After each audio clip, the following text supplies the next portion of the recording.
Hello class 11th, कैसे हो आप सभी। तो आज हम class 11th R D Sharma exercise 1.5 discuss करने वाले हैं, जिसके अंदर हम वेन डायग्राम का कॉन्सेप्ट है उसको थोड़ा सा अप्लाई करेंगे। बट जरूरी नहीं हर क्वेश्चन में हम वेन डायग्राम लगाएंगे, बट इंटरसेक्शन एंड यूनियन का जो कॉन्सेप्ट है उसको समझने वाले हैं। तो कोशिश करते हैं, स्टार्ट करते हैं क्वेश्चन नंबर 1 को। If A and B two sets such that A is subset of B. हमें क्या कर रहा है, ए और बी दो सेट हैं, कंडीशन क्या है कि ए है वो सबसेट है बी का। तो एक ऐसा एक एग्जांपल ले लेता हूं।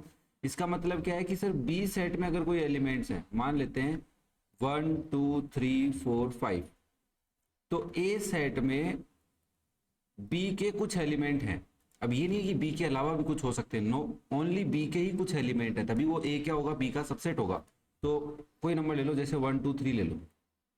तो अब ये इस एग्जाम्पल से हम ये समझ पा रहे हैं कि ए इज सबसेट ऑफ बी। यही उसने हमें कहा है कि ए और बी दो सेट है, ए सबसेट है बी का।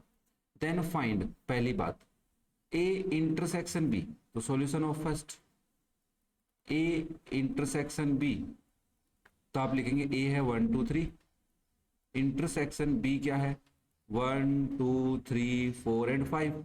इंटरसेक्शन का कॉन्सेप्ट क्या होता है कि जो चीज दोनों सेट में है वो लिख दो। तो हमने कहा देखो 1 दोनों में है तो लिख दो, 2 दोनों में है लिख दो, 3 दोनों में है लिख दो। It is intersection. क्या बात समझ में आई? तो ए इंटरसेक्शन बी क्या होगा, 1 2 3 आया, मतलब जो आपका सेट होगा वो ए सेट वो ही आएगा। अगर ऐसी कंडीशन होती ना बच्चा, ए सबसेट ऑफ बी और दोनों में इंटरसेक्शन करते हो, तो जो छोटा सेट होता है, जो सबसेट रहता है, वही तुम्हारा आंसर आता है। ये बात थोड़ी सी याद करने की कोशिश करना, और यही हमें पूछना चाह रहा है वो। ठीक है, तो इसका आंसर क्या आएगा? क्या बात क्लियर हो रही है? देख लो 1 2 3 आया, क्योंकि भाई 1 2 3 है जो एलिमेंट्स कॉमन आएंगे उसके अंदर। सेकेंड बात, अगर वो कहे ए यूनियन बी निकालो, तो आप लिखोगे 1 2 3 है, सॉरी यूनियन 1 2 3 4 एंड 5। तो भाई यूनियन का मतलब होता है कि जो एलिमेंट कॉमन है वो एक बार लिखो, तो 1 कॉमन है दोनों में, 2 कॉमन है, 3 कॉमन है। बाकी दोनों सेट में जो एलिमेंट बचे, तो इसमें तो कुछ नहीं बचा। इसमें जो एलिमेंट कौन कौन से बचे हैं, 4 एंड 5, उनको लिख दो बस। क्लियर हो रही है बात? ये हमारा यूनियन होता है। तो यूनियन हमेशा क्या निकल के आएगा, बी। जो बड़ा सेट होगा जिसका वो सबसेट रहा होगा छोटे वाला, तो ए यूनियन बी हमेशा बी हो गया, और ए इंटरसेक्शन बी क्या होगा, ए, अगर ए सबसेट है बी का, इस कंडीशन के अकॉर्डिंग। तो उम्मीद कर रहा हूं ये एक रूल है, रूल बना दिया कि if A is subset of B then A intersection B is A and A union B is B. अब रटना नहीं है, इस चीज को समझो, माइंडली बैठ के आराम से इसको पचाओ। देखो तुमने चीजें पढ़ी, फिर बैठ के आंखें बंद करके सोचो उसको कि क्या किया हमने इस क्वेश्चन में, ऐसा ही क्यों किया हमने इस क्वेश्चन में। क्योंकि यहाँ पे इंटरसेक्शन की प्रॉपर्टी लगी है, यहाँ पे यूनियन की प्रॉपर्टी लगी है, तो यूनियन तो यही करेगा। अब गलती किसी की नहीं है ना, यूनियन की थोड़ी ना गलती है कि बी आ गया, रूल है तो रूल फॉलो हो गया। अब इसी प्रोसेस को हम थोड़ा सा और आगे लेके चलते हैं क्वेश्चन नंबर 2 में। If A is 1 2 3 4 5 and B is 4 5 6 7 8 and C is 7 8 9 10 11 and D is 10 11 12 13 14, find the value of A union B। A union B की वैल्यू बताइए। अब ध्यान से देखना, आराम से देखो। सॉल्यूशन ऑफ फर्स्ट की अगर मैं बात करूं तो मैं लिखूंगा A यूनियन B करना है मेरे को। तो A का मतलब है 1 2 3 4 5 यूनियन, बी क्या है 4 5 6 7 8। यूनियन का प्रोसेस होता है जो चीज कॉमन है वो एक बार लिखो, और बाकी चीजें दोनों सेट में जो बच गई हैं उनको लिख दो।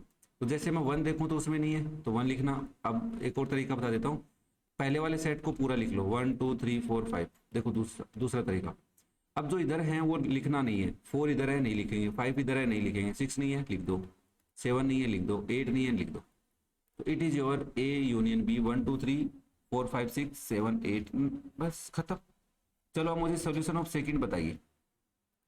सॉल्यूशन ऑफ सेकंड में क्या पूछ रहा है, ए यूनियन सी पूछ रहा है तुमसे, ए यूनियन सी। तो तुम क्या कहोगे, सर देखो आपने अभी समझाया कि ए का और सी का यूनियन करना है, तो ए के एलिमेंट तो आ गए, ये तो हो गया ए। अब सी के एलिमेंट जो कॉमन है वो नहीं लिखने, तो हमने कहा देखो इसमें 7 8 9 10 11 है, इसमें कोई कॉमन नहीं है, तो सी के एलिमेंट सारे लिखने पड़ेंगे, यूनियन है इसलिए 7 8 9 10 11। ये तुम्हारा आंसर हो गया। समझने पे डिपेंड करता है, समझ में आ गया तो तुम खुद लिख दोगे यार। अब देखो third part, B union C करना है तो तुम पहले, मैंने तुम्हें कहा एक सेट के एलिमेंट सारे लिख लो, तो तुमने बी के लिख लिए 4 5 6 7 8। यूनियन किसके साथ कर रहे हो? सी के साथ। तो सी के एलिमेंट्स में जो एलिमेंट कॉमन है उनको छोड़ दो, जैसे 7 पहले लिख दिया, 8 पहले लिख दिया, अब बचा क्या? 9 10 और 11।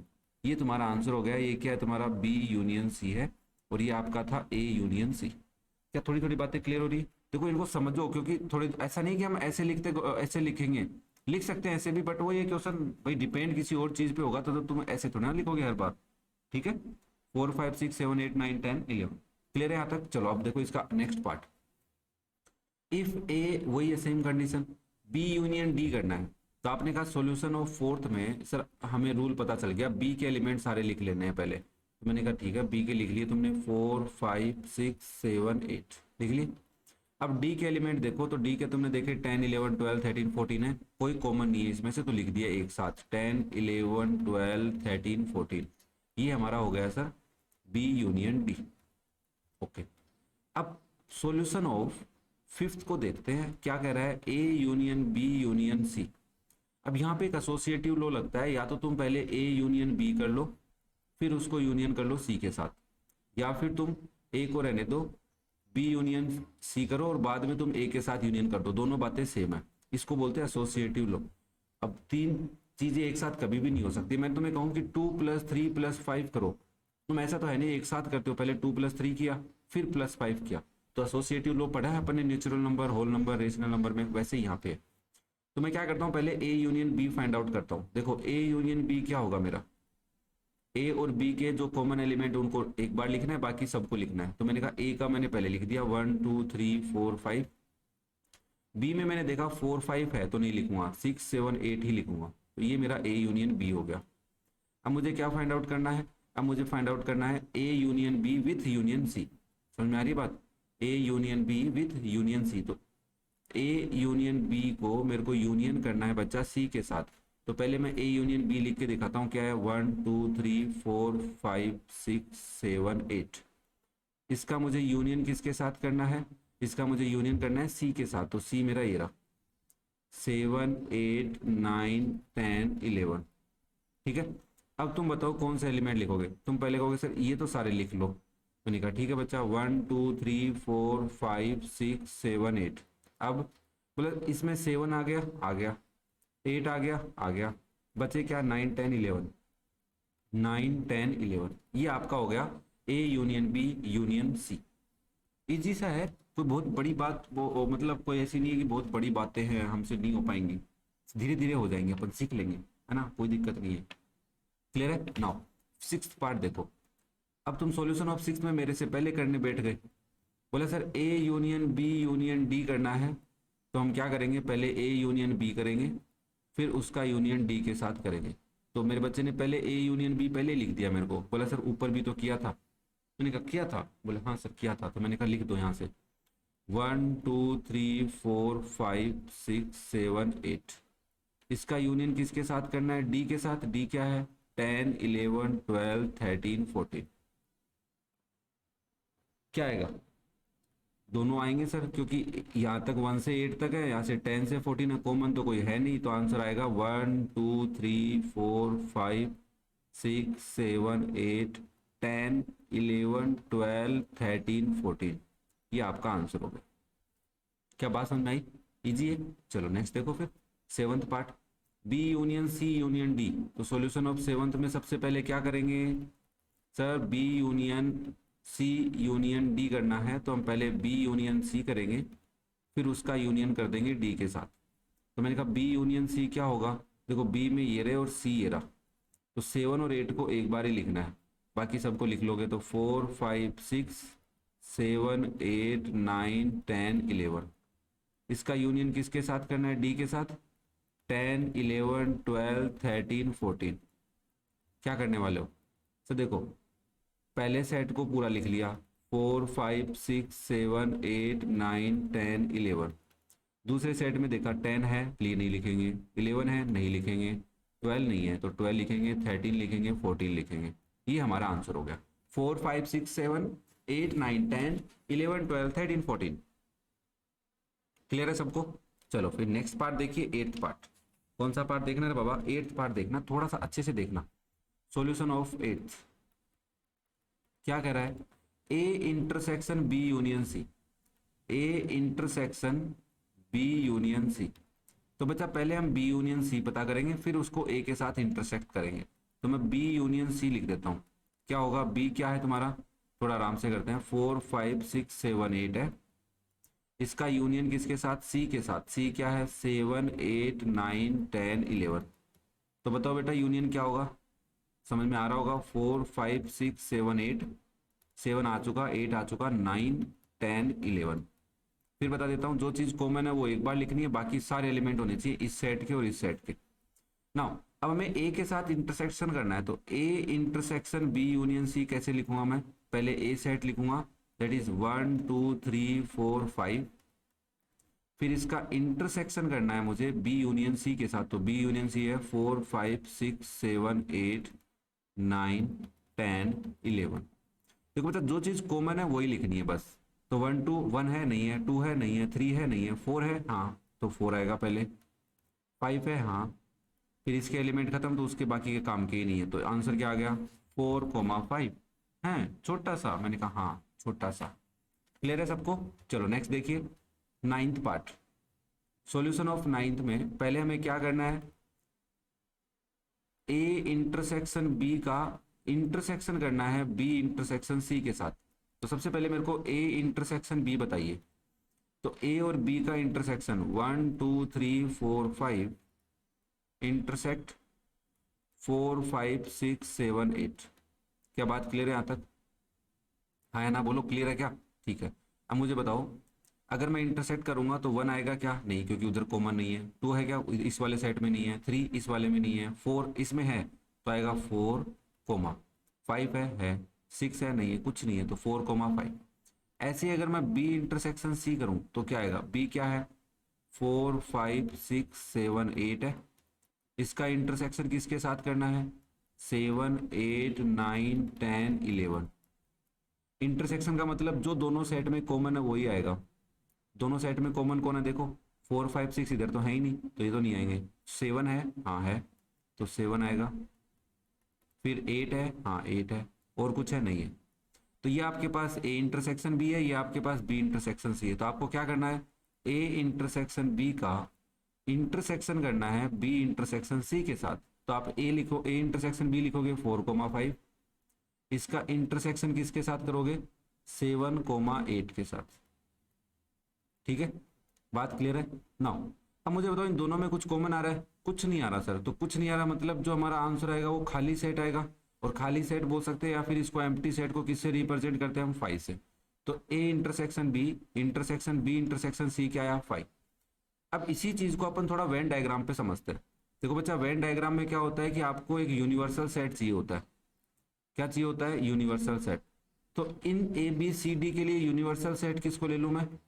x such that x belongs to natural number. Natural number का अगर मैं एक सेट बना दूं वो हमारा यूनिवर्सल सेट हो जाएगा इन सभी नंबर्स के लिए।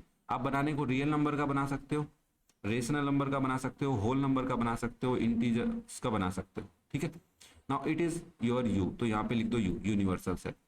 आपको एक सेट ए बनाना है जिसमें 1 2 3 4 5 है, तो आपने कहा ये रहा हमारा सेट ए जिसमें 1 2 3 4 5 हैं।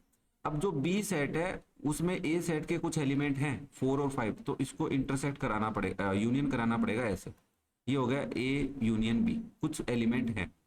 फिर तुमने सी को देखा, सी सिर्फ बी के एलिमेंट सी में है, देख लो ए के नहीं है, तो सी यहाँ पे बनाना पड़ेगा अपने को। ये आपका हो गया सी। क्या बात क्लियर है? डी को अगर आप देख रहे हो तो डी में सिर्फ सी के एलिमेंट है और किसी के नहीं है, तो सी के एलिमेंट है तो बस ये सी को क्रॉस करेगा। ये आ गया आपका डी। क्या बात क्लियर हुई? अब तुम एक बात बताओ, क्या इन तीनों में चारों में कोई चीज कॉमन है? नहीं है, तो नहीं है तो इंटरसेक्शन तो 5 आने वाला है। ठीक है भाई, क्लियर हो रहा है? थोड़ा सा क्लियर हो रहा है? उम्मीद कर रहा हूँ क्लियर हो रहा होगा। देखो जो आपका वेन डायग्राम है वो थोड़ा सा इंपॉर्टेंट जरूर है आपके लिए। ओके, नेक्स्ट देखो आपका 10th पार्ट, जो लास्ट पार्ट है इस क्वेश्चन का। हमें कह रहा है कि ए यूनियन डी का इंटरसेक्शन करो बी यूनियन सी के साथ। तो हमने कहा इसके सॉल्यूशन के लिए सबसे पहले हम A union D find out करते हैं। ए क्या है हमारा, देख लो बच्चा, मैं दोबारा लिख रहा हूँ, 1 2 3 4 5 ये है। इसका यूनियन किसके साथ करना है, डी के साथ। डी क्या है, 10 11 12 13 14। तो कर दो भाई यूनियन। सर कोई चीज कॉमन है, कॉमन को तो एक बार लिखना है, बाकी सबको साथ में लिखना है। तो इसका यूनियन क्या हो जाएगा, 1 2 3 4 5 10 11 12 13 14। क्लियर है यहाँ तक ना। अब मुझे बी यूनियन सी करना है, तो बी यूनियन सी करूंगा तो क्या होगा, बी है हमारा 4 5 6 7 8। इसका यूनियन किसके साथ करना है, सी के साथ, 7 8 9 10 11। अगर मैं इनका यूनियन करता हूं तो कोई चीज कॉमन है, हाँ सर है ना, 7 और 8, तो इनको एक बार ही लिखना है। तो यूनियन करने से के लिए क्या करना है, सबसे पहले पहले सेट को तो लिख लो ऐसे का ऐसा ही, और दूसरे सेट में जो कॉमन है उसको छोड़ दो। जैसे 7 है छोड़ दो, 8 है छोड़ दो, 9 10 11। ये आपका हो गया बी यूनियन सी। अब हमें इन दोनों का इंटरसेक्शन करना है। तो देखो ध्यान से देखना, ए यूनियन डी का इंटरसेक्शन करना है बी यूनियन सी के साथ। तो आप लिखोगे सर ए यूनियन डी क्या है, 1 2 3 4 5 10 11 12 13 14। इसका इंटरसेक्शन करना है किसके साथ, 4 5 6 7 8 9 10 11 के साथ। अब मैंने तुम्हें क्या कह रखा है, इंटरसेक्शन में जो चीज कॉमन है वो लिखना। देखो 4 इधर है, 4 इधर है क्या, हाँ है सर। 5 इधर है 5 इधर है सर। और 6 है क्या, नहीं है। 7 नहीं है, 8 नहीं है, 10 9 नहीं है, 10 है सर। देखो 10 इसमें भी है, 10 इसमें भी है, 11 इसमें भी है और 11 इसमें भी है। तो ये 4 एलिमेंट्स हैं जो कॉमन है। तो बस यही तुम्हारे किस में आएंगे, इंटरसेक्शन में आएंगे। तो आएगा आंसर 4 5 10 और 11। ये तुम्हारा आंसर हो गया। अब एक बच्चा मेरे को बोला सर इसको हमें वेन डायग्राम पे जरूर समझा के जाना, ऐसे चले मत जाना, ठीक है। तो मैंने कहा जरूर जरूर जरूर, हम जरूर समझाएंगे आपको। तो इसको वेन डायग्राम पे समझने के लिए मैं यहां बना देता हूं, ध्यान से देखना, बड़ा मजा आने वाला है। सबसे पहले आपने कहा सर ये आपका यूनिवर्सल सेट है, हम यहाँ पे यूनिवर्सल सेट कंसिडर करते हैं x such that x is a natural number. Now universal set में ए हमारा है ये रहा, बी। अब हमें क्या करना है, ए यूनियन डी करना है। तो मैंने कहा डी और ए में कुछ कॉमन नहीं है, तो ए यूनियन डी कुछ ऐसा रिप्रेजेंट कर देंगे दोनों टच करते हुए। तो ये हो गया ए यूनियन डी, इसको मैं कलर कर देता हूँ। ये आपका क्या है बच्चा, ए यूनियन डी है। क्या इतनी बात क्लियर है, ठीक है। फिर हमें वो क्या कह रहा है, आपको करना है सी और डी का यूनियन, और सॉरी बी और सी का यूनियन। मैंने कहा देखो भाई बी जो है वो ए से रिलेट करता है, तो ए से रिलेट करता है, तो बी और ए का कुछ ऐसा डायग्राम बनेगा। ये बी है क्योंकि ए के एलिमेंट इसमें हैं, और अगर मैं सी को देखूं तो डी के साथ रिलेट कर रहा है। तो ये रहा सी और डी। क्या बात क्लियर हुई, हाँ सर क्लियर हुई। अरे अच्छा, इस डायग्राम को मैंने पास में नहीं बनाया क्या, चलो पास में बना देता हूँ, ये लो। अब तो खुश हो, ये आपका हो गया सी। अब मैं अगर बी यूनियन सी को कलर करूं तो बी यूनियन सी कुछ मेरा ऐसा कलर होगा, ध्यान से देखना, बस बाहर नहीं कर रहा अंदर। अब हमें इनका यूनियन करना है, तो यूनियन में जो येलो वाले मैं इसके कहूँ कि ग्रीन वाले में और इस ब्लू वाले में जो कॉमन है वो वाला पार्ट, तो आप देख पा रहे होंगे। मैं दूसरे कलर से कर देता हूँ इसको एक बार के लिए, इससे कर देता हूँ। ये जो पार्ट दिख रहा है, ये वाला पार्ट और ये वाला पार्ट, ये वाला पार्ट क्या है, जो हम यहाँ पे साइड में डायग्राम बना दो कि अगर जहां पे भी तुम्हें ऐसा कलर दिखे, इस कलर को आप कंसीडर कर लो। क्या कंसीडर कर लो इस कलर को, इस कलर को कंसीडर कर लो, ये वाली लाइन, ये वाली लाइन। 4 5 10 11, देखो 4 5 इसमें था, 10 11 इसमें था, तो वो बन गया। तो ये डायग्राम की समझ होना थोड़ा सा जरूरी है, कोई बहुत बड़ी रॉकेट साइंस नहीं है कि नहीं हो पाएगा, बस समझो इसको बैठ के आराम से डायग्राम बनते कैसे हैं, ठीक है ना। तो ये था आपका क्वेश्चन नंबर 2। अगर कोई डाउट है तो कमेंट करके जरूर बताना। वीडियो पसंद आए तो लाइक करे बगैर मत जाना, और चैनल को कर लो सब्सक्राइब, और एक प्यारा सा कमेंट करके मुझे बता दो वीडियो कैसे लग रहे हैं, क्या आपके डाउट क्लियर हो रहे हैं, चीजें समझ में आ रही है कि नहीं आ रही। तो इसी तरीके से हमारी मेहनत जारी है, बस आपका प्यार और सपोर्ट बना रहना चाहिए। Thank you.